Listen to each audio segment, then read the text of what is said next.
दोस्तों नमस्कार। पश्चिम एशिया में बढ़ते तनाव, हॉर्मुज स्ट्रेट में संकट और ग्लोबल ऑयल सप्लाई पर मंडरा रहे खतरे के बीच अमेरिका ने भारत को लेकर एक बड़ा संदेश दिया है। अमेरिकी विदेश मंत्री मार्को रूबियो ने नई दिल्ली रवाना होने से पहले कहा कि अमेरिका भारत को जितना तेल और गैस चाहिए उतना देने के लिए तैयार है। अमेरिका के मियामी में पत्रकारों से बातचीत करते हुए रूबियो ने कहा, हम भारत को जितनी ऊर्जा खरीदनी होगी उतनी बेचना चाहते हैं। अमेरिका इस समय रिकॉर्ड स्तर पर तेल और गैस का उत्पादन और निर्यात कर रहा है। भारत के दौरे पर रहेंगे मार्को रूबियो। अमेरिकी विदेश मंत्री मार्को रूबियो 23 से 26 मई के बीच भारत के दौरे पर रहेंगे। यह उनका अमेरिकी विदेश मंत्री बनने के बाद पहला भारत दौरा होगा। इस दौरान वे कोलकाता, आगरा, जयपुर और नई दिल्ली रहेंगे। उनके एजेंडे में ऊर्जा सुरक्षा, रक्षा सहयोग, व्यापार और इंडो पैसिफिक रणनीति जैसे मुद्दे शामिल हैं।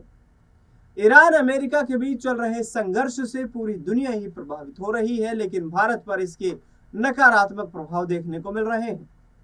जब से स्ट्रेट ऑफ हॉर्मुज में तनाव बढ़ा है, तेल की कीमतें आसमान छू रही हैं। डोनाल्ड ट्रंप ने जिस तरीके से जो बड़ी बड़ी बातें बोली, भारत की अर्थव्यवस्था पर उन बातों का असर पड़ा है, क्योंकि अभी तक भी सीज फायर की शर्तों को लेकर ईरान अमेरिका के प्रस्ताव पर सहमत नहीं हुआ है। भारत बड़े तेल आयातकों में शामिल है। भारत दुनिया के सबसे बड़े कच्चे तेल आयातकों में से एक है और उसकी बड़ी ऊर्जा जरूरतें मध्य पूर्व से पूरी होती है। लेकिन ईरान संकट और हॉर्मुज स्ट्रेट में जहाजों की आवाजाही पर असर ने नई दिल्ली की चिंता बढ़ा दी है। ऐसे में अमेरिका खुद को भारत के लिए विश्वसनीय सप्लायर के तौर पर पेश करना चाहता है।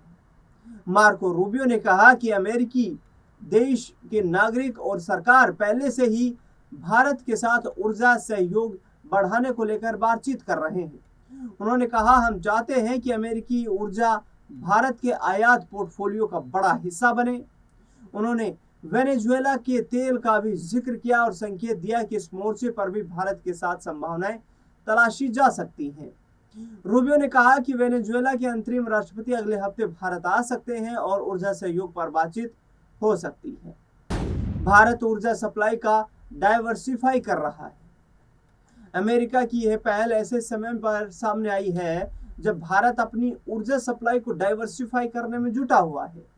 रूस से तेल खरीद बढ़ाने के बावजूद भारत की कोशिश ये है कि किसी एक क्षेत्र पर उसकी निर्भरता बहुत ज्यादा न रहे। यही वजह है कि अमेरिका अब इस मौके को रणनीतिक तौर पर देखता हुआ नजर आ रहा है। रूबियो ने भारत को महत्वपूर्ण साझेदार बताते हुए कहा कि दोनों देशों के बीच रिश्ते लगातार मजबूत हो रहे हैं।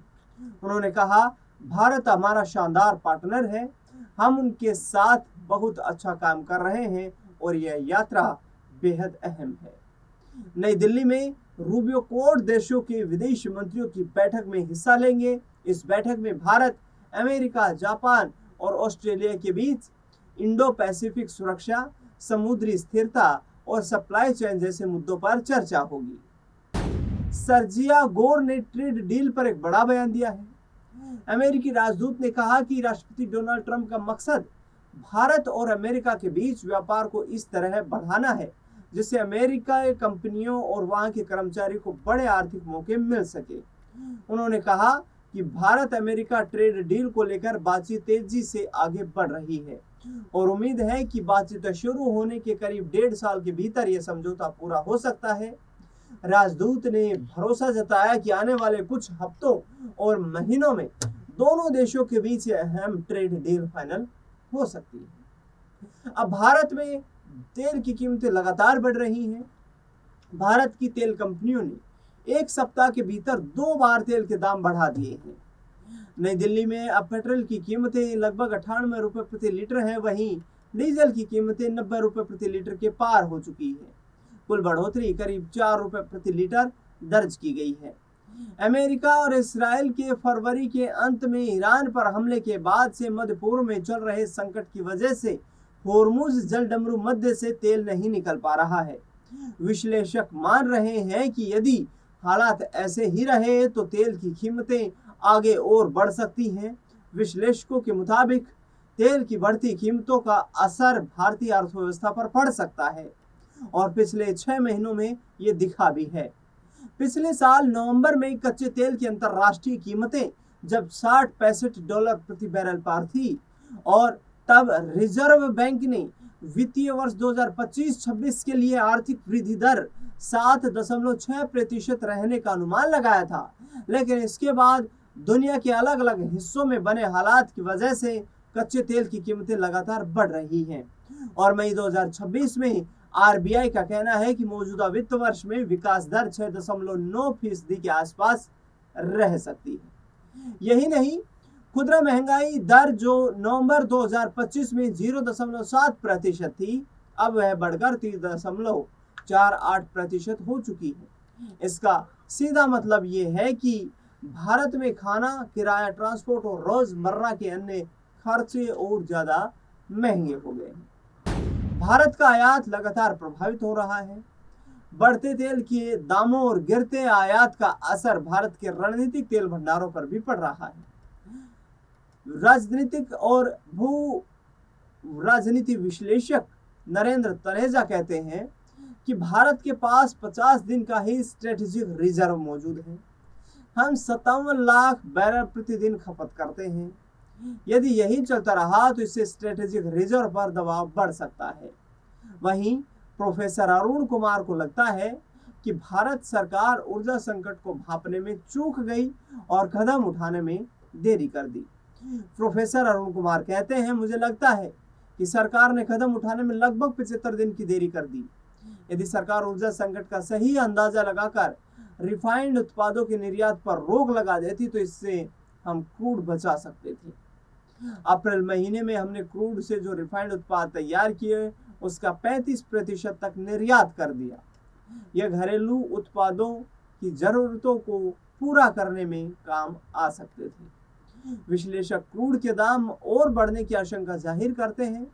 नरेंद्र तनेजा कहते हैं, यदि मध्य पूर्व संकट आगे 6 महीने और खिंच गया तो क्रूड का दाम $150 प्रति बैरल तक पहुंचना हैरान नहीं करेगा। यह स्थिति भारत के लिए और भी ज्यादा जटिल हो सकती है। अब भारतीय अर्थव्यवस्था पर बढ़ता दबाव, कच्चे तेल की कीमतों में बढ़ोतरी भारतीय अर्थव्यवस्था के लिए झटके की तरह है और इसकी मार भारत के विदेशी मुद्रा भंडार पर पड़ रही है, क्योंकि पिछले 6 महीने में भारतीय रुपया भी डॉलर के मुकाबले 10% से अधिक टूट गया है। पिछले साल नवंबर में डॉलर के मुकाबले रुपया 83 से 84 रुपए के बीच था, जो अब 96 के निचले स्तर के पार पहुंच चुका है। अपनी 90% जरूरतों के लिए आयातित तेल पर निर्भर भारत को अधिकतर कच्चा तेल डॉलर में ही खरीदना पड़ता है। टूटते रुपए की वजह से भारत के लिए तेल खरीदना और अधिक महंगा हो गया है। इसका सीधा असर भारत के विदेशी मुद्रा भंडार पर भी पड़ रहा है। नवंबर में जहां भारत के पास मजबूत विदेशी मुद्रा भंडार था, वह अब कम होकर करीब 700 अरब डॉलर ही रह गया है। 700 अरब डॉलर भी एक बड़ा विदेशी मुद्रा भंडार माना जाता है, लेकिन अगर लंबे समय तक कच्चा तेल महंगा रहा तो भारत के विदेशी मुद्रा भंडार पर दबाव और भी बढ़ सकता है। तो कुल मिलाकर के अमेरिका के विदेश मंत्री मार्को रूबियो जो है, भारत को एक ऑफर दे रहे हैं। उनका ऑफर यह है कि भारत को अमेरिका एक बड़े बाजार के तौर पर देख रहा है।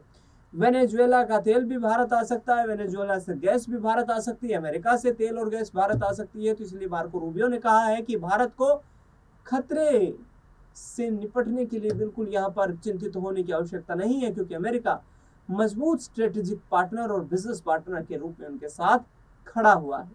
देखना दिलचस्प होगा कि केंद्र सरकार अमेरिका से क्रूड के खरीद को यानी कि आयात को यहाँ पर तवज्जो देती हुई नजर आती है, या फिर रूस से भारत का तेल आयात बढ़ता हुआ नजर आता है। इस खास रिपोर्ट में फिलहाल के लिए इतना ही। देश दुनिया से जुड़ी लगातार बड़ी खबरों के लिए बने रहे हमारे साथ। धन्यवाद।